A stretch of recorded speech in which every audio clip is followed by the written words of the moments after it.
What's up guys, we got 3 IEMs today, the Truthear Pure, the SLIIVO SL224, and the Heartfield CU8. Starting with the Pure, this is the long-awaited quote-unquote successor to the HEXA, and it sounds very different. Unlike the neutral, clean, and balanced tonality of the HEXA, the Pure is a lot warmer and darker as well. The overall sound on the Pure is smooth, it's full, it's thick, and more laid back than even the HEXA, which is already pretty laid back. But this is basically a mini soft ears volume S, but even warmer, which means this will do well for male vocals since it's got the power in the extension, the gain, but also the no weight and lushness from the extra low end. However, I would only recommend listening to the Pure at higher volumes because at mid volume this just sounds like a bit low res. I would personally listen to these past 75 dBs because it does scale very well from the tamer upper mids and the treble plus the extra low end. Very smooth, pretty good scaling overall, and it's non-fatiguing and opens up the more volume you give. And I would just avoid mid to lower volumes because it just sounds a bit bloated, a bit too warm, and a bit too dark sounding under like 65 dBs or even 65 dBs. Because at those volumes, the vocals on the Pure lack the extension, the openness. It feels a little bit blunted and a little bit too thick, and things feel a little bit too warm, again, a little bit congested. You don't hear much of the treble detail, the micro nuances. There's like a big cliff in when it comes to just like the detail in the upper mids, and things just doesn't sound very high res, as technical as the HEXAs, which is why in order to bring the vocals and the treble or just detail in general more forward with better clarity, you need to crank these up more because of the low end tilt that does favor into the warmer kind of sound. And luckily the Pure allows you to crank it up because again, it's very smooth and scales great. Now genre wise, these are great for hip hop, rap, R&B, jazz, rock. The Pure is very smooth for those while giving you the mid bass impact and a satisfying rumble when it comes to the sub bass. It's lush, it's full, it's warm in the timbre while having the impact in the drums, and it gives the rhythmic section that energy and liveliness and the engagement that you're looking for hip-hop, for rap. And because it's also tame in the upper mids and the treble region, it also helps with the sibilance and shoutiness on a lot of more energetic tracks, which makes it great for metal and rock. And tip-wise, since these are already warm and bassy enough, I wouldn't recommend using any tips that boost the low end even more, like the Final E's, the Venus, even the stock silicons. I would probably avoid those. Instead, try using the Software Ultra Clears or the clear tips, the EPZ ones that I'm using right now, or even try clearance to add more treble air and maintain the smoothness. You want to open the sound on these a little bit because again, it is already very warm. Now when it comes to technical performance, the Pure is not the best at its price range. It's actually even less detailed and not as well separated as the HEXAs that came out 3 years ago. So this is more of a tonality first kind of IEM. The extra bass and less upper mids and treble really hurts the clarity because the Pure is using the same drivers as the HEXAs, but it's just tuned warmer and darker, and it does hurt the detail and the clarity a bit because of that. Like in terms of pure performance, no pun intended, even the Araya 2 Reds would be a better pick at his price, and that's saying a lot because it's Moondrop. So really you're buying this for the tuning and the scaling, which I do think can be worth it to some people depending on your preference, and especially when it goes on sale, because basically the Pure is a more vocal centric version of the AFUL Explorer. Both are darker sets that scales equally great, very immersive,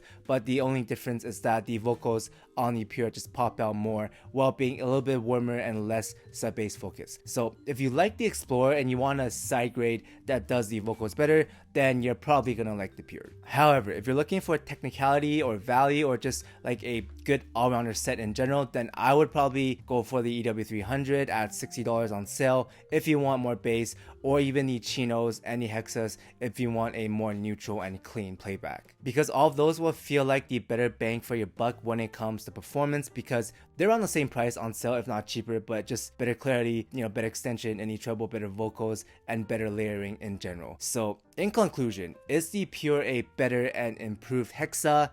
Technically, no, the HEXAs are still better than the Pure, but for those who listen louder, you will enjoy the tonality on the Pure more than the HEXAs. I do like the tonality better with scaling than the HEXAs, but it's not the best value unless you are into that warmer and very smooth kind of sound. I would say the Pure is a side grade to the HEXAs, the Explorer, the Chinos, and fall in the same tier as some of the other warmer sets like the RD T10 Pros. So not quite the value monster or game changer when the HEXAs first came out, but it's not redundant, and the Pure has its own niche for those who like a warmer, set that scales nice. If you like the Explorer, I would give these a rec. If not, you like a cleaner sound, more traditional sound, or better value for your performance, then probably pass on these. Moving on, next we got the new SLIIVO SL224, and these are basically the EPZ P50s, but with a little more sub bass and a tiny bit more treble detail, which means this is very good if you're looking for a clean vocal all-rounder at mid-volume. The SL224 is nicely balanced, great for both male and female artists as they do pop out with good clarity, good power, it's in the focus, in the mix, the instrument separation is on point as well, and again, it's decently smooth, clean, no planar sizzle or much timbre when it comes to that, good treble extension and air like the P50s, but just fancier now, looks a little bit better, and it comes with like a slightly better cable. Basically take what I said about the P50s and just copy and paste it to the SL224. Go check out the P50 review for more info. I'm not gonna repeat myself here, but if you already have the P50s, then you do not need to get these because again, sound wise, they're basically the same IEM but just with 2 more microplanars. That doesn't really add much, let's be honest. Like at this point, it's more of a unit variance than anything else. Like value wise, I personally would still go for the P50s because it's almost like half the price on sale at $160 and basically the same tonality and performance, because if you blindfolded me and had me AB the P50s and SL224 back and forth, I wouldn't be able to tell much of a difference, let's be honest. And technically, this might be ever so slightly better than the P50s by a tiny bit, and it does have a little more sub-bass rumble and also looks fancier, but is it 2 times better? No. Look, if you're looking for this type of clean, balanced, all-rounder vocal sound and you just want a better looking version than the P50s with like a slightly fancier cable, then I would say, go for it. It is your money, but just note that you're buying the SL224 for the aesthetics at this point and not too much of a bump in performance. So in conclusion, even though I do really like the plating on the SL224, for most people, I think you guys would be just better off with the P50s unless again you're okay with spending that extra bit for something fancier, or if you can find the SL224 on sale for around $200, then in that case go for it, but for most people probably a pass. Then lastly, we got the Heartfield CU8, and these are a bassy all-rounder type of sound with some good contrast in the upper mids. It's basically a warmer Harman 2019 with less vocal shout and just a little bit fancier when it comes to the build and the plating. If you found the Super Mix 4, the Nova, or the Chopin to be a bit thin when it comes to the lower mids, the low end, not full enough, or a bit too forward in the vocals, then the CU8 fixes that by taming the upper mids down. It's not going to be as technical as those other Harman inspired sets, but tonality wise, I can see more people choosing these over the Super Mix 4 or the Nova because of the tamer playback as well as the sub bass or the bass boost. Since in terms of pure value, the Nova, Super Mix 4, Chopin will all sound more detailed, have better layering, cheaper as well, because these do come in at a pretty hefty price of $270. And if we're talking just pure value, even the EW300 punches around the same as the CU8 when it comes to the detail, the resolution, the separation, but the EW300 is like 4 times less and just a little bit uglier. Genre wise, these are a basic all-rounder, so they work pretty well at mid-volume. I wouldn't really crank these up too much because the upper mids still can get a little bit shouty, especially on K-pop and J-pop. So this is more like a 65 to 75 dB kind of set, and it works good with hip-hop, rock, R&B, some pop stuff. EDM is good. I would say these are pretty dynamic and they do a good job at being a bassy all-rounder set that you can hit shuffle on your library at mid-volume. Tip-wise, I recommend the Software Ultra Clears for a smoother sound because the upper mids are slightly, kind of peaky. They're not the smoothest sound like the EM6L or the Super Mix 4. Software Ultra Clears or the EPZ Clear tips will help smoothen out the sound, and you can even go up the Senkai tips, regular, wide, noble if you want even less upper mids energy.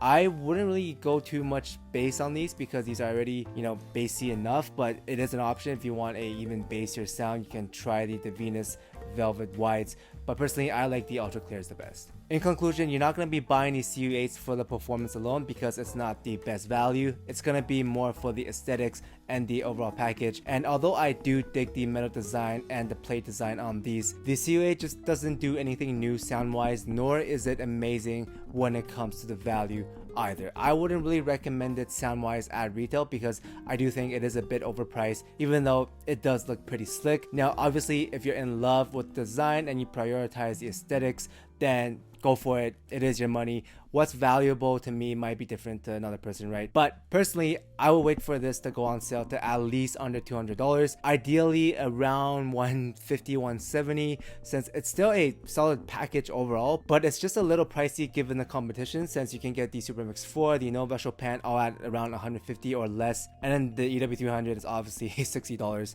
So once again, get this if you can find it for a good sale, or if you just really love the design. But yeah, that's pretty much it. I hope you guys found the reviews to be helpful. Not much blind wrecks in this video. There are more hit and misses, but I should be getting the Daybreak and the Zgat Crescent soon, so stay tuned for that. But as for now, thanks for watching guys, and I'll see everyone in the next one. Shout out to Dom Q, Rark's Cat, Mystic Spoon, Attack, B. Urak, Discal Scaldus, Walker Standard, Patrick, User, Contain Guava Juice Gains, Mr. Gorillas, Polly J, Giseng Young, Christopher Jackson, Henry Claudia, Son of a Horse, 777ZK, Wizard, Obi, Triple Well Extended, Frickalicious, Ricardo, Tapis Art, Choco Norris, Tamat, Shen Bakale, FKSRG, Cousin Fat Fat, Julius, Dead Riddle, Belha, Ardmore, Nico, Parham, Nicholas, Brandon, Addy, Circle Gaming, Harder to Play, Wayu, Michael, Denir, Jacob, Vinicius, LL, Andy, Trackstar, Sammy, Fun Times, Shurjit, Peter, Someone Help Me, Little Meat, Ryan, and Lit Han. Thank you guys so much for the support.